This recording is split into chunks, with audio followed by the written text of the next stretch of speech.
Fast food खाने का दिल कर रहा हो तो झटपट से ये बनाएंगे। सबसे पहले आप मेरे चैनल को सब्सक्राइब कर दे, बेल आइकन भी दबा दे ताकि नई नई वीडियोस आप तक पहुँचें।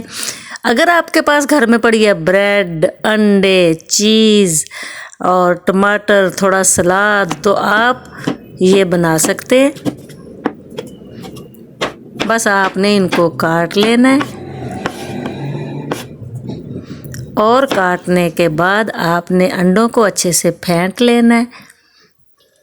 तवे पर हम अंडे डालेंगे और अंडे के ऊपर हम डालेंगे काली मिर्च, फिर सब्ज़ मिर्च डालेंगे, फिर हम उसके ऊपर रख देंगे ब्रेड,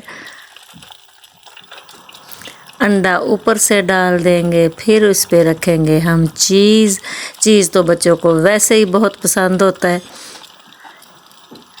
और चीज़ के साथ जो सलाद आपको पसंद हो वो आप डाल दें।